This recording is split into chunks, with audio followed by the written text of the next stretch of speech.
Joe, Kristen, welcome. Michael.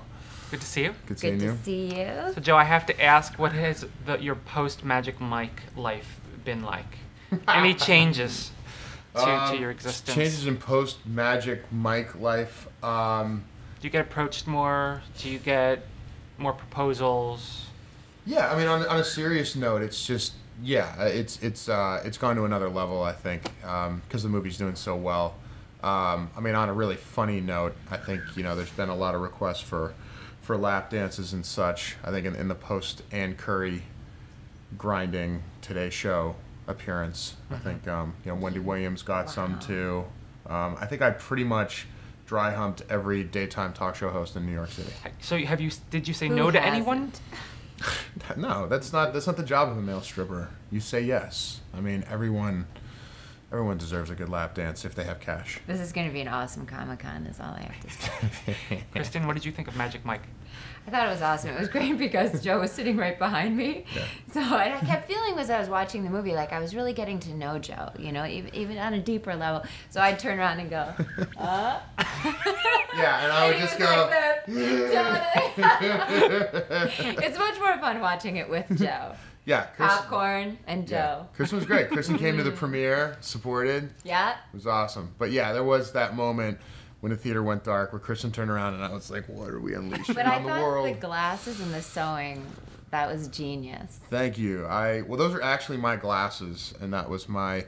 I have all these friends who are clothing designers, and are always like, come on downtown to downtown LA to some demilitarized zone, and they're like, come on down, and I'll give you some T-shirts, and I'm like, all right, dude, I'll come visit, and it's like literally like some hardcore like just Asian sweatshop with like dogs peeing on the floor and people like cigarettes hanging out with bandanas and stuff, and Now I was I'm worried like, about the dogs. if I'm sewing a gold thong in the movie, I'm gonna do my homage to my friends' sweatshops in downtown LA, and that's really what it I'm was. glad you didn't abuse a dog.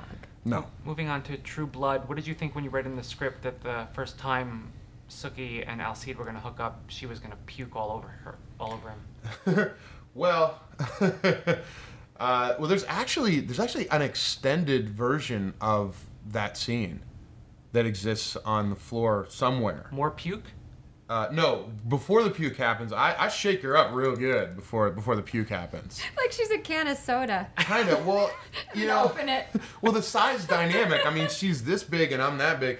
So I'm walking around with the director and he's like, okay, so here's the stairway and here's this But wall. that was on the blooper reel at the rap party. Did you go? Were you What? you No. were in Paris? I was in Paris.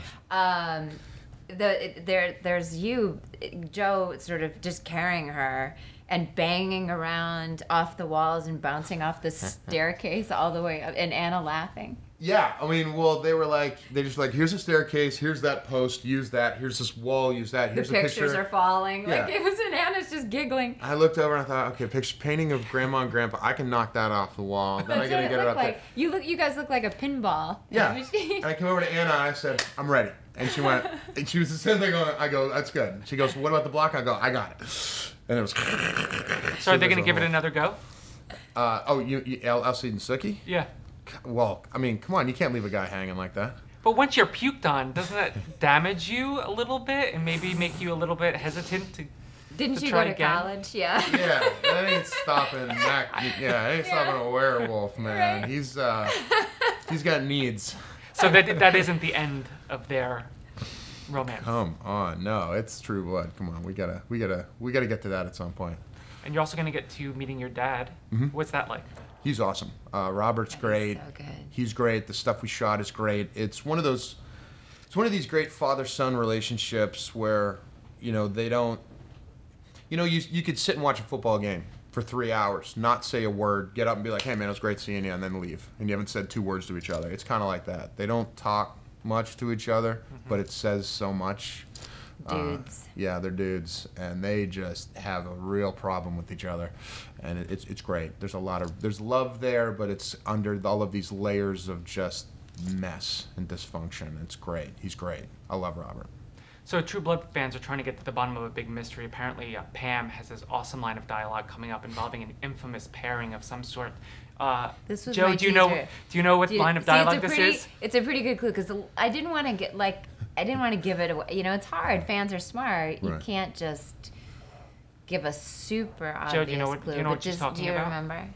What was your line? Can you tell me the line? I'm wondering which. Do you remember that line? Do I? I don't know. Wait. He doesn't. It's hard. It'd be like, honestly, I have to say. You have the best line in every episode. She It's does. like, I'm still trying to. Well, there's that. But I was gonna say. I'm still living in fucked-hearted right now. That was pretty good. Super Snatch wasn't bad. Super Snatch. If this doesn't show team spirit, I don't know what does. Right? The Oh, Walmart. yeah, that was pretty great. That was pretty good. Yeah, the kitty sweatshirt. But it also, we read the script, we go to the table read, and then we shoot our area. You're in the werewolf camp, vampire, and then there's those shapeshifters over there that I never meet. Yeah. And so it's hard to actually remember someone else's stuff and dialogue. But I usually remember most of your lines because I usually just recite them for you.